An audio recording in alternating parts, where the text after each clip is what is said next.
with the injuries to that offensive line for the Cowboys. Mm-hmm. I have some terrible news to report. I forgot to hit the live button. So Giants still got the recording. We still got the podcast, but we're just now live on YouTube, which is making me clipping that GIF impossible now. It's just you'll have to use your imagination to see the gone forever. The Johnny and Dalton GIFs, unfortunately. I guess you are screen recording, so you might be able to send me the first 10 seconds of the podcast. Want to do that though? That's the thing. I mean, I've got a GIF of just only you that I'm going to tweet out instead if it's not both of you. So you can pick your poison there. Yeah, if I'm going down, might as well take Dalton down with me. Well, if you get it to me by tomorrow morning, we can make that happen. But tomorrow night, obviously, Bucks and Cowboys to start the week. And Johnny, I just wanted to ask you to get you a little bit involved in our week 1 show here. We've got Bucks minus 8.5. I hear from reliable sources that you are in fact taking the Bucks at that spread. Is that correct? I am, and I'm just ready. I like Bucks 8.5. I'm just ready for just a complete meltdown because NFL Network's going to finally have the spread live on the game, and the Cowboys they're going to be out of it the entire game. Fourth quarter runs along, and they're going to kick a field goal and then only lose by 7. The Bucks are up 10 the whole game, and that's just the game script for me in the fourth quarter. The Cowboys kick a 54-yard field goal and just crush every better that had minus 8.5. 8.5 is definitely a stressful line because, like you said, it's big enough to where it all it takes is a little bit of garbage time to go by the wayside. But no Zach Martin. He's in the COVID protocols. I think the Cowboys have had more COVID problems before this game than they had all of last season that I'm remembering, really. So unfortunate for them, and they're already obviously facing a great pass rush that added another rookie who people are pretty excited about. So we shall see there. Dalton, any thoughts on this matchup tomorrow from a fantasy perspective, from a real football perspective, before we jump into the other stuff? I mean, if there's ever going to be a time to try to buy low on Zeke this season, this defense was the best defense last year at stopping the running back in every aspect of the game, and Zeke's likely not going to have a good game, and most of the Cowboys offense probably won't, for that matter. So there's an immediate buy low window. If you were in one of those leagues where Zeke kind of fell because no one really wanted that, and there was some stink from last year on him, you might be able to get a desperate owner and get a quick trade out of him if they think the writing's on the wall and Zeke's career is over. That's a good point because I'm actually going to say the exact opposite. If you have those guys, not the what you're saying is correct. And I'm just saying from the opposite side of that spectrum, don't be the guy who overreacts and panic trades after 1 week against a tough defense. And when they're missing their starting right guard, I believe he's right guard, one of the best offensive linemen in the league. And Dak has also been banged up. So there's a lot going against the Cowboys in this game. So don't panic and trade for 75 cents on the dollar of where you drafted these guys if things go poorly tomorrow night. I just wish, or I just kind of hope that we kind of see Dak to what we're used to seeing, because I messaged you guys yesterday. I was like, is Dak playing? Is he cleared? what is he going to play? I had no idea because there wasn't really any word, I guess. So I guess I haven't looked that much, but I just hope we get to see the Dak that we saw at the beginning of the year last year. I hope so too, minus the interceptions that he threw and the fumbles that Zeke had to help dig them the big holes. But yes, I agree with you, Johnny. Hopefully Dak is back and healthy. But we're going into that game pretty blind, as we're going into this entire week 1 slate blind, which is why week one is probably one of the most exciting betting weekends, one of the most exciting DraftKings weekends, and then just fantasy weekends in general, because we're making all of these assumptions based on what we know from last season. But we've also had this whole offseason of talking about our draft ranks and where we'd rank these guys. And I'm just curious, Dalton, how you approach, I know we didn't make week 1 rankings, but how you approach those lineup decisions and those matchups and how you weigh that against where you had guys ranked in the draft process. Well, week 1, in my opinion, is start your stud city. I mean, you can get fancy and start playing matchups, but we know pretty well the NFL doesn't really flesh out till about 4 weeks in, where you really start to see where the disparities are on what defenses have some weaknesses and what offenses are overutilizing these positions. So really it's start your studs. I mean, what it comes down to is you might have a flex consideration, and that's really the only position I think you should be really thinking hard on. Like, if you have Zeke, don't get fancy and start Tevin Coleman over him because it's a bad matchup this week. You need to keep Zeke in your lineup. But maybe like if it's coming down to a Cooper, or not even a Cooper Kupp, a Chase Claypool versus maybe a Devonta Smith, those are some options where then you might be trying to figure out who's going to be in your flex position. And in those, I'm just going to look at the over. Vegas probably knows best, and whatever game has the most points, I'm just going to target those games early on because I don't know enough about what we could be seeing. Yep. No, I agree with pretty much all of what you just said. And yeah, it's really it's tough because it's just so easy and convenient to fall back on what we think we know from last season. Obviously, we talk about a lot. We really don't know any of that stuff heading into this year because the NFL changes so much year over year. I think we can pretty safely say, if healthy, the Chiefs are going to be awesome, the Bucs are going to be awesome, and probably the Packers will be very good to awesome, but and probably the Bills. But there's going to be teams that disappoint. There's going to be teams that surprise and jump into the playoffs who were not in the playoffs last year. So I think, like you said, it is start your studs, and there are obviously a few exceptions, but not like a guy you drafted in the top 15, like you're starting that guy. It's more the guy you drafted to be your RB2, your flex, or if you went late on quarterback and you don't like the matchup this week, and I'll maybe get to that in my sit of the week,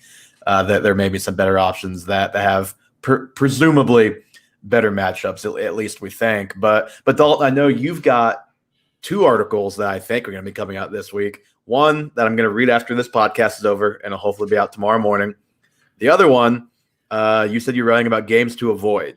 So, and this is like more of like from a DraftKings perspective, right? Not like for DFS, not weekly. So just give me one game you're avoiding this weekend, and people who want to hear the rest, obviously go read that on halfpointperpod.substack.com. Probably on Friday, I would guess that'll be out. Yeah, so like you said, tomorrow we'll probably release the games I'm targeting.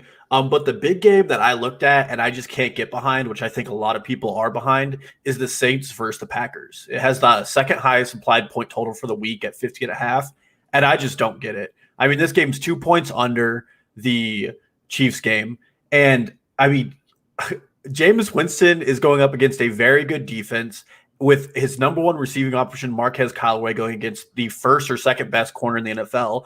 And that wide receiver room just does not have the opportunity to create. On the other side of the ball, Aaron Rodgers is behind probably the worst offensive line he's had in 2 to 3 years. David Bakhtiari tore his ACL in week 17 last year. He's not there. Corey Linsley, the best starting center in the NFL last year, is not there. And on the other side is Marcus Davenport.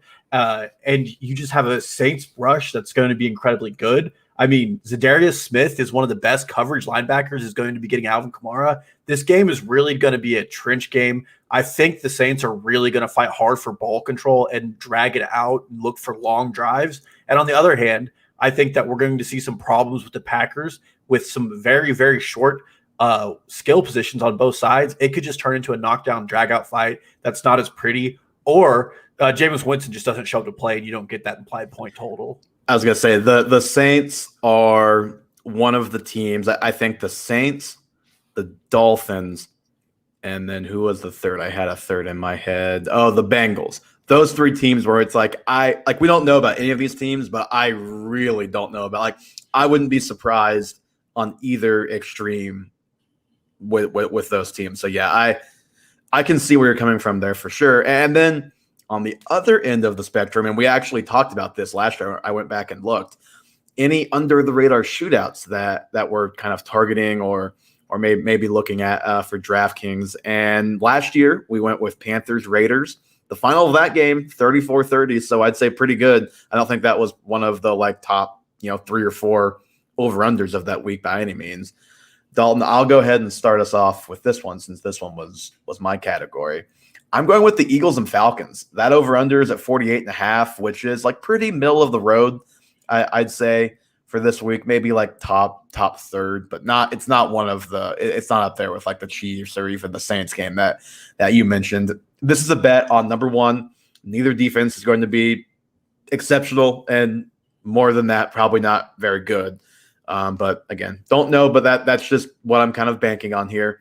And then even if the defense is better with the Falcons, I think it's going to take them some time to actually get there because they've got, we talked about it, every safety that was on the roster last year is gone. Even if there are upgrades, I think it might take some time to build the chemistry and the secondary there, and that's obviously very important in the back line of the defense. So with the Falcons, there's not really anyone. I'm not looking at any of like the cheap guys for the Falcons just because I just don't think any of them are really worth it, even in DraftKings, even in what I think could be a high-scoring game. But I might feel more favorably toward just their main guys, Ridley, Pitts, and then Matt Ryan and Mike Davis this week. And then with the Eagles, I'm more willing to start Jalen Hurts and even Zach Ertz too than I think I would be a lot of other weeks. And obviously play them in DraftKings too. And then you've got Dallas Goedert here starting, Miles Sanders here starting. And then, maybe you can take a shot on Devontae Smith this week because theoretically this could be the cheapest he is all season. Yeah, and that's actually one of the games I highlight in my article that I think is a really good opportunity to be the shootout of the week. Mm-hmm. I mean, it's exciting. And like you said, with the Falcons, I'm not getting weird with Russell Gage or like Olamide Zacharias. Those guys do not interest me. But like Zach Ertz is priced on DraftKings like he was going to be traded. He's $3,300 while Goddard's $4,800. Credible value. Devonta Smith is $4,500, cheaper than guys like me, Cole. So I really like that game. My game of the week, I'm actually going back to the well, and it's hit the Panthers again. So I thought about it, and that over-under is very low. It's like 44.5. And I think part of this is just the stink of Adam Gase. I mean, the Jets were last in the league last year. They were 32nd in points per game, and the Panthers were 24th. The Panthers, though, played the hardest passing defense schedule in the league. And the Jets, can you name me 3 players on their team, on their defense this year? I mean, it's very hard. Because the guys that I could name, I think, keep getting hurt. They've had a couple guys get hurt already that are done for the year. Yeah, they have 2 defensive linemen who are out for the season, and then they have Bless Austin, their most tenured starting cornerback, who only started 10 games last year, is out. I mean, the Panthers and the Jets have really good offensive weapons and really bad defensive weapons, and 2 coaches who are very offensive-minded. And so I have a very good bet that this game is going to go for the over, and both Sam Darnold and Zach Wilson are just the dirt cheap. They're $5,000. Yep. They're near the minimum. Corey Davis is $4,900 on DraftKings.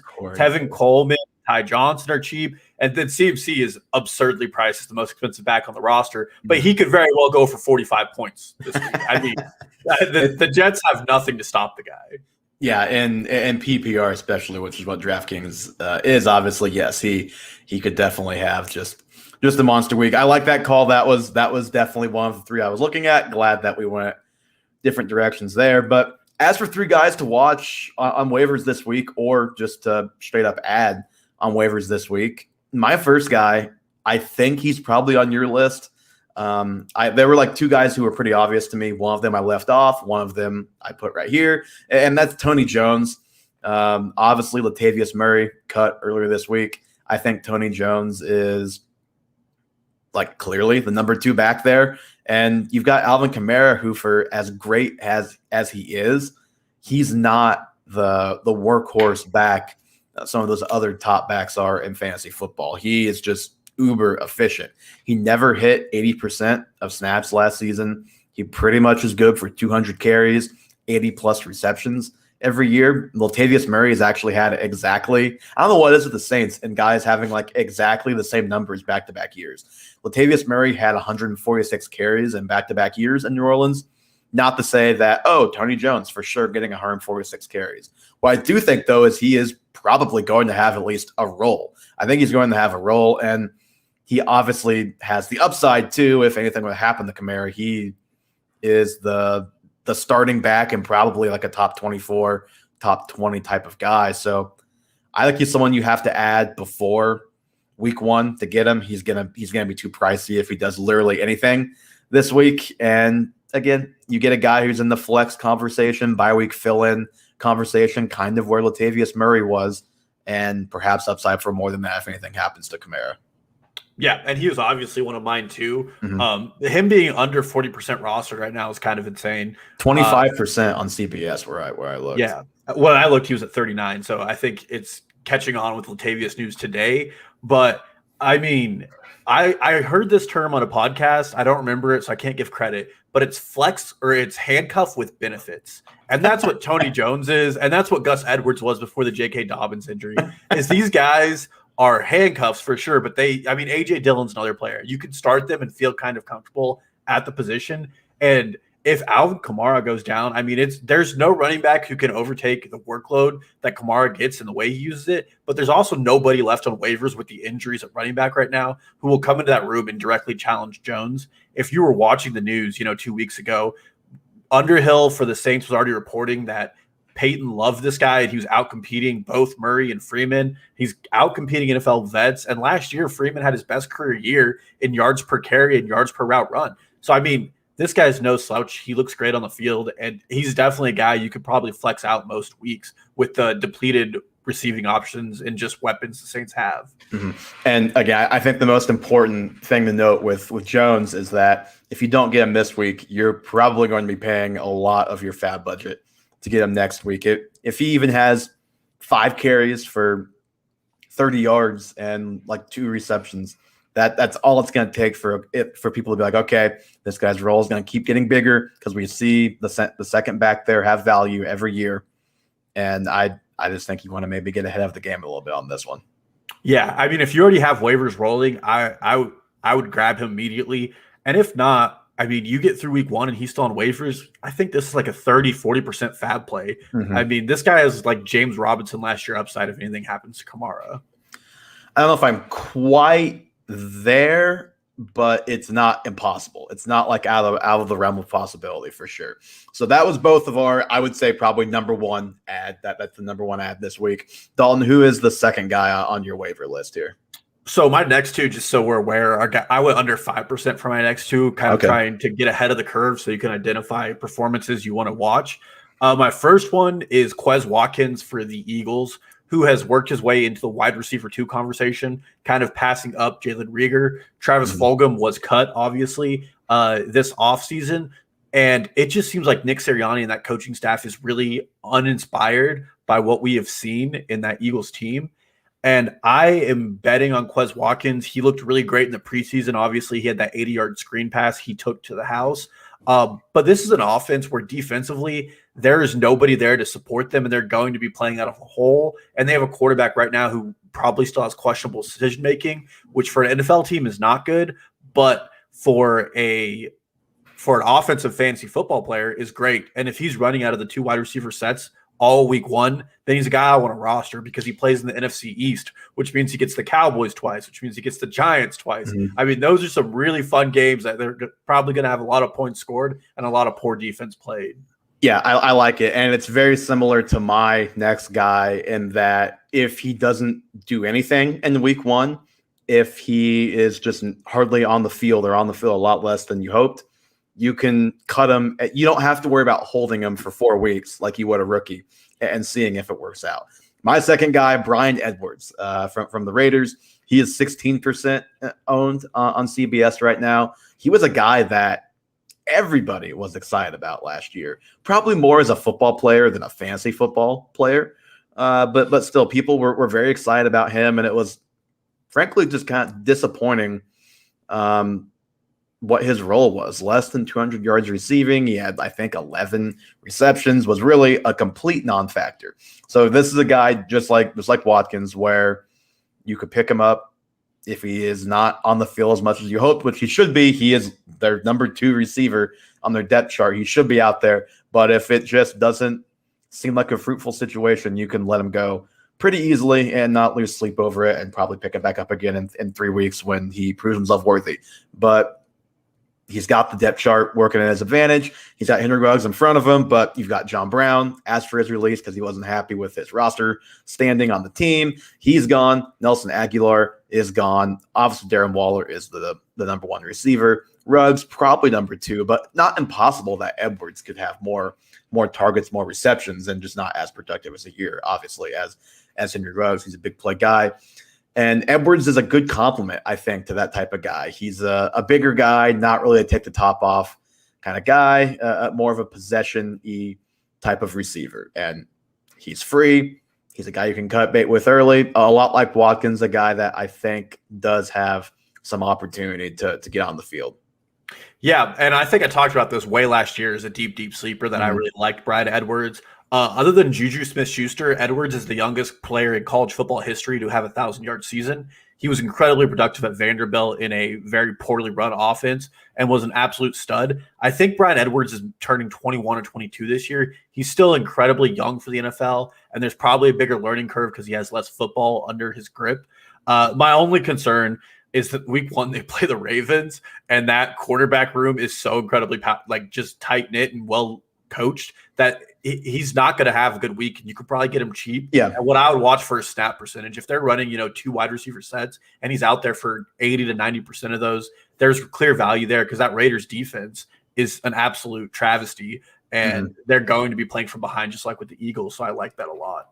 Yeah, and yeah, you're right. He's only 22. Actually, from South Carolina. I'll give the Gamecocks that shout out. Shout out South Carolina on the pod. But yeah, again, he's free. You can cut him easily if you don't want to keep him. But also, if he doesn't have a good week 1, like you said, it's not a great matchup for Vegas in week 1. So you could easily still hold him for another week or 2 if possible. But you don't feel obligated. Dalton, who is your third guy?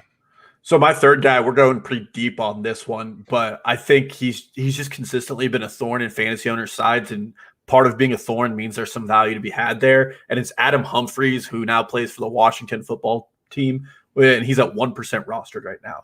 So anybody who was on Twitter today saw the Curtis Samuel injury, and it just does not look good. I mean, Curtis Samuel's been nursing this groin injury since I think late June to early July.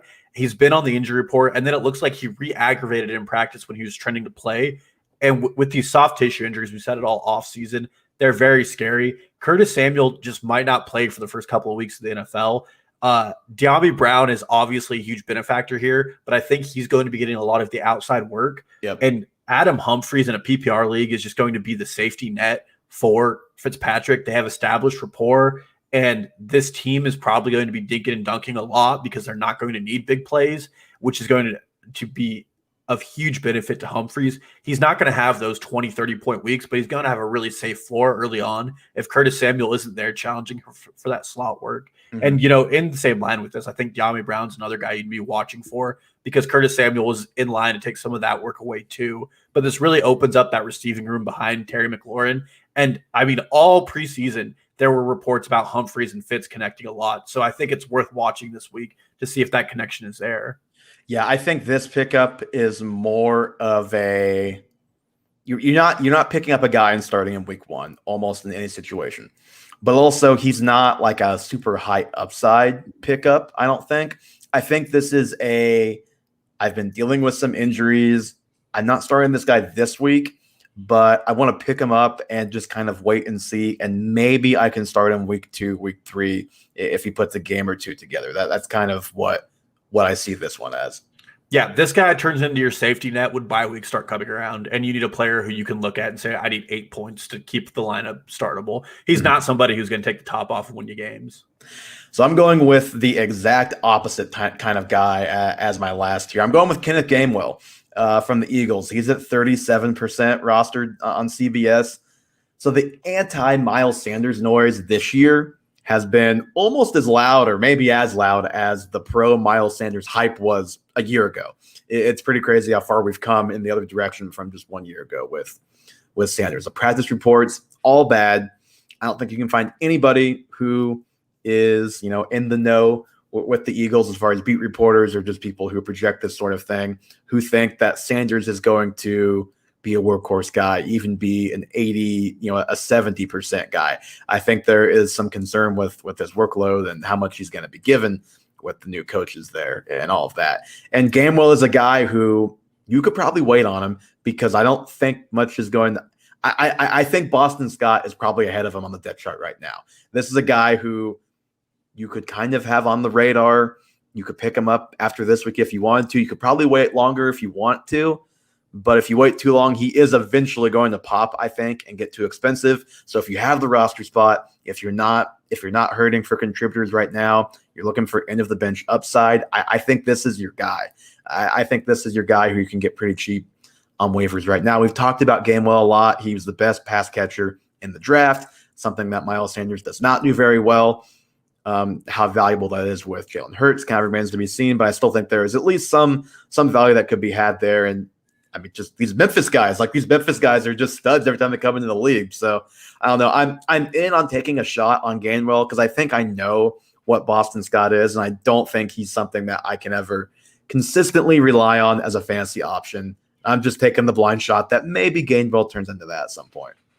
Yeah, well, and we were both really big on Gainwell to start the year, and I've talked about the comps and Neem Hines. We've heard from Nick Sirianni. My concern is the guy just hasn't got any first-team work at all, and they just completely refuse to do it, even though the reports of Miles Sanders dropping balls all through camp were just rampant. And I mean, it's okay here and there, but I think every day it was Miles Sanders drop, and then wide receiver drop, Jalen Reagor drop. I mean, I know Jalen Hurts isn't the most accurate quarterback, but someone has to catch the ball out of that backfield occasionally. And I like the idea of Gainwell because he's an explosive athlete, and he looks like he probably has more upside than Miles Sanders has if he can edge himself out into a starting role in that offense, which with this coaching staff and the way this team's trending, there's a very good chance, by week 7 or 8, they just shut down a lot of their guys that they're not going to keep around and start messing around with some other players. Mm-hmm.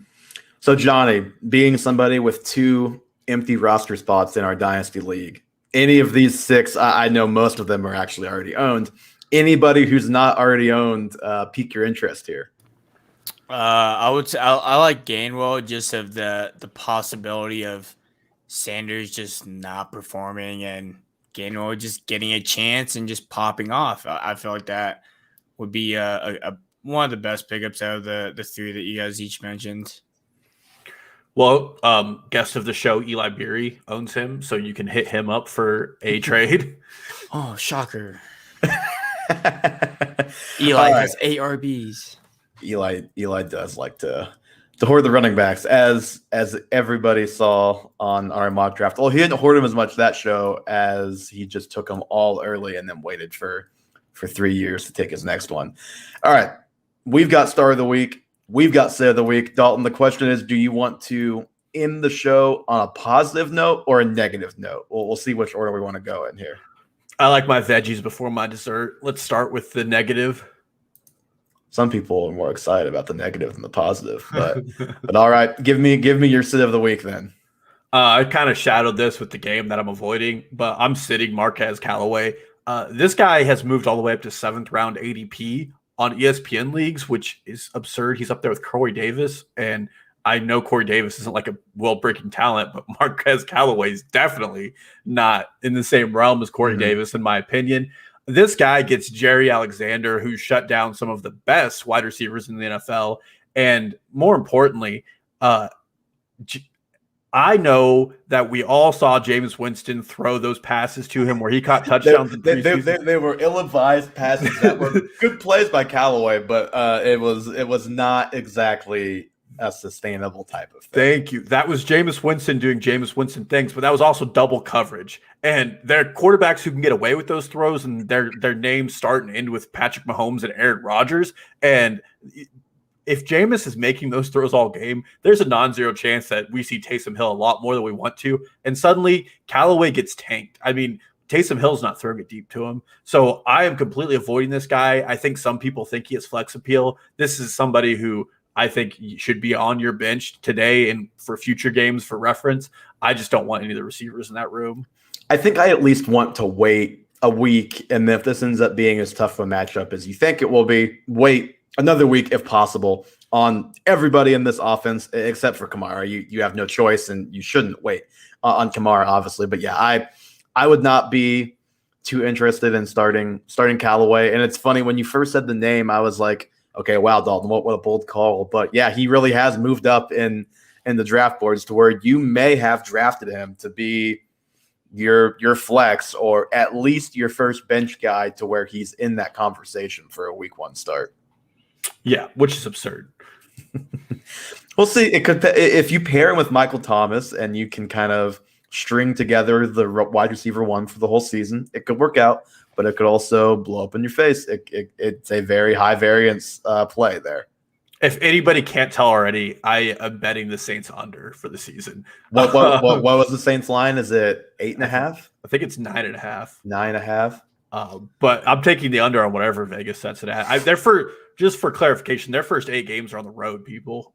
Their first quote unquote home game is in Florida this Sunday. Like, they're just not in a good place right now. We'll see. Yeah, I don't think the Saints line is one I'm betting. I still think my parlay at plus 250 with Lions and Texans both under 4.5 wins. I think that might be the play. You know what? Before we jump to your sit of the week, I just want to ask you this because I heard it earlier today. We know that both those teams are really bad, but if the Lions played the Texans, and let's just give the Lions home field advantage for this fun thought exercise, how big of a handicap are you giving the Lions? Like, they're plus, I think they're plus at least 5 in this game. Plus 5 at home against the Texans? Yeah. Well, how much better do you think the Jaguars? I'm sorry, the Lions are minus 5. My apologies. Oh, maybe. I guess I don't know. So the Texans are they 2.5, 3-point dogs this weekend at home against the Jaguars? Yes. They'd probably be like right now. Johnny's saying 3. They'd probably be right now 4.5, 5.5 point dogs, I guess. Against the Texans, I don't know. It's yeah, that's so bad. And they just traded Roby Coleman to the Saints. I mean, that team, or against the Lions, I should say. Yeah, that team is just an expansion quality team, and I hope that they just black them out on Red Zone and they don't show any highlights from those games. I'm fine with it. Welcome. I would like to say during this podcast, I made a.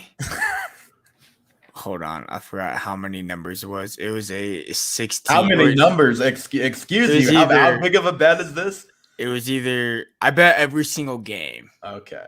So every single NFL 16, game, right? So it's a 16 leg parlay.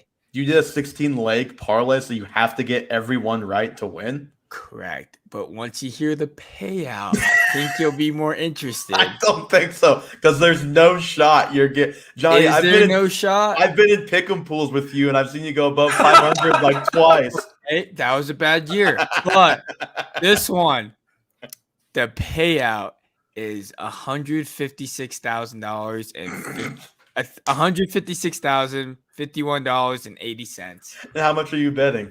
$5. Well, you can kiss that $5 goodbye. I don't mind. It's like a lottery ticket. For our listeners, can you do us a favor after this pod and tweet it out on the Half Point Per Podcast so we can keep up with your claim to fame here and see how far it goes? I actually do want to tweet out to see how far into the day you make it. I already know it's gonna blow up by like halftime of like the noon games or Thursday. I feel like Thursday bet. Bucks minus 8.5. You're gonna sweat it day one. Are they all straight up game lines, or are they straight up game lines? Straight up game lines, like +3, -1s, and all that. Okay, the Washington game is basically a pick 'em. Just out of curiosity, did you pick Washington or the Chargers? I picked the Chargers. So they are +1.5, aren't they? They were -1, so just I pick them. So all right, that leads straight into my sit of the week here. Actually, Justin Herbert. I am sitting. I am sitting Justin Herbert this week. I do not expect a ton of points in this game. I know we talked about how it's really hard to predict situation year over year, but I still think this Washington defense is going to be really good. Chase Young still a thing, still a very big human.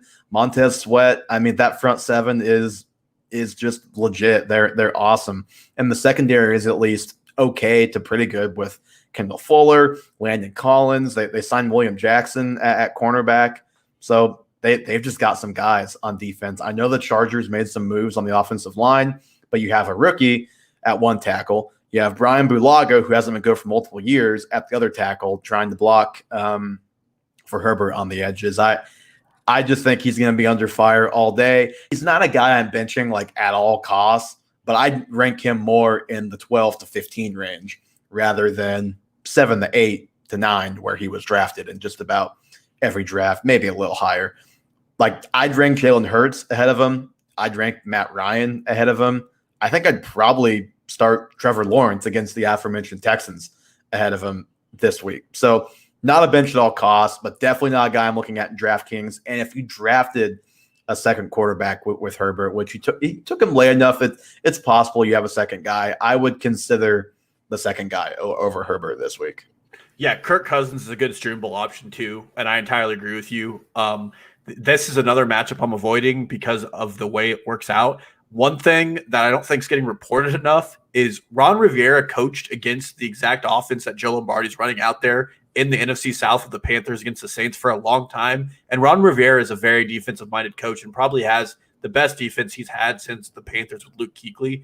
And he's going to be playing this game really tight.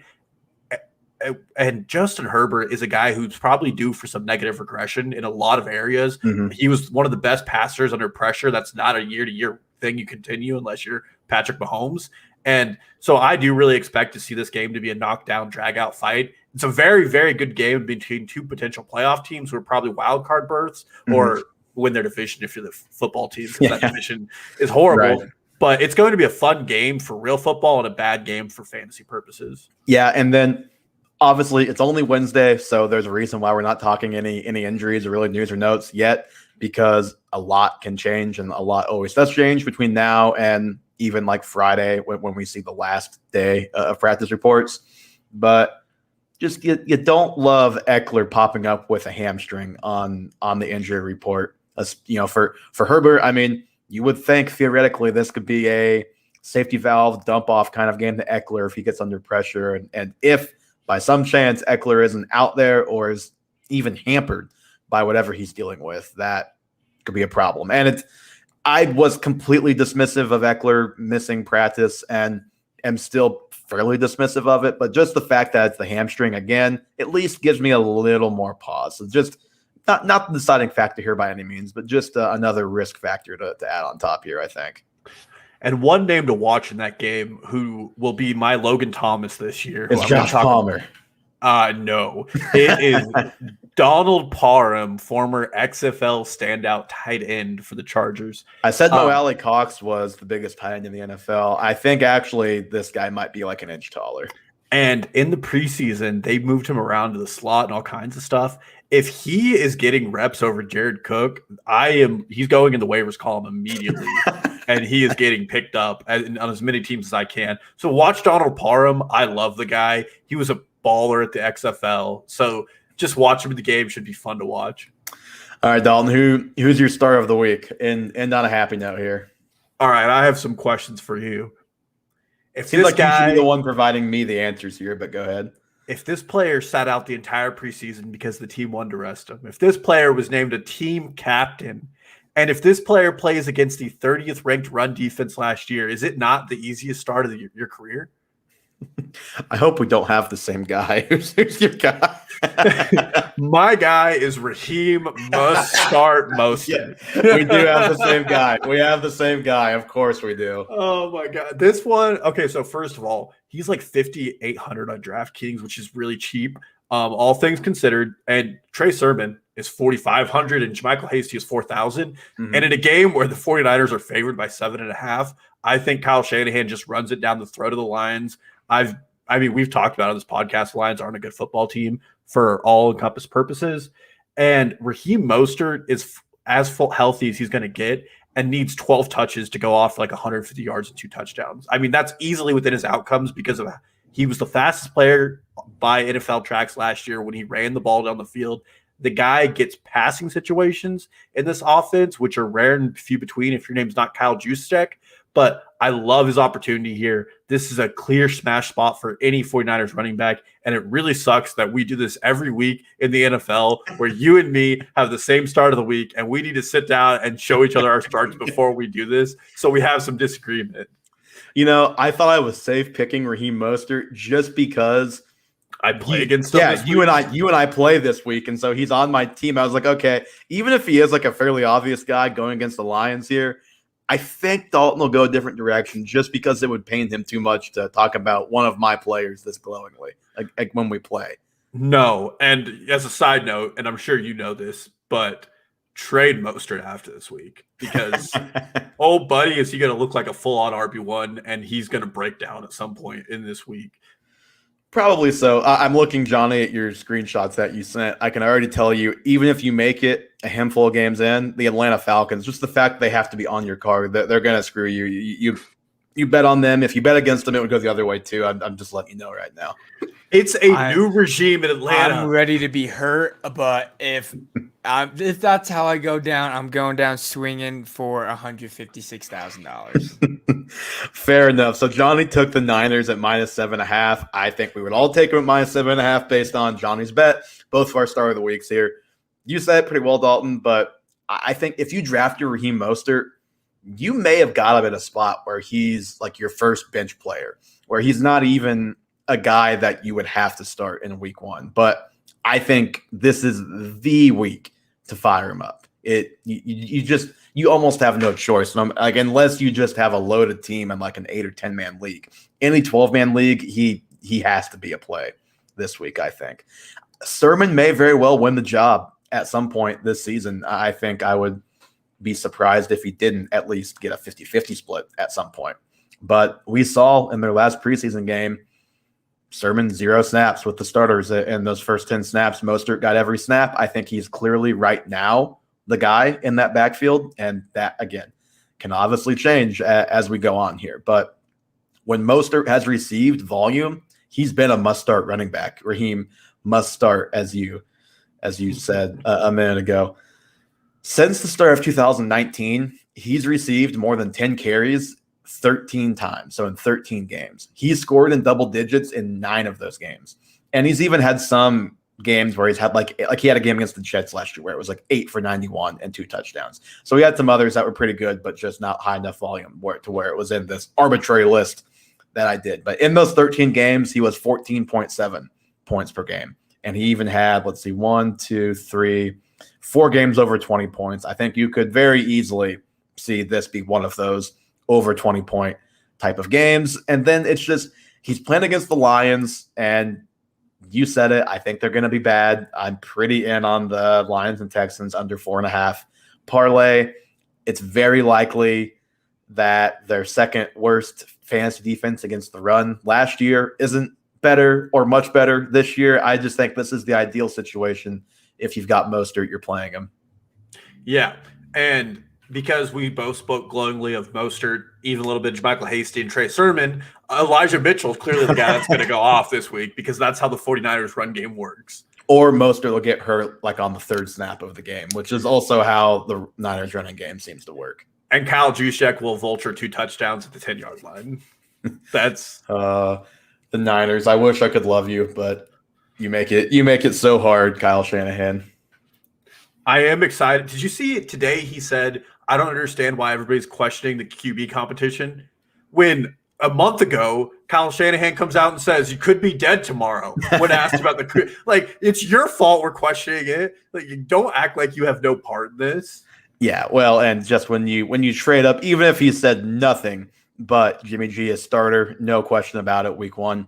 When you trade up for a guy, and especially when you trade up for a guy in the top 3, they trade up to 3rd to take him, 2nd, wherever it was.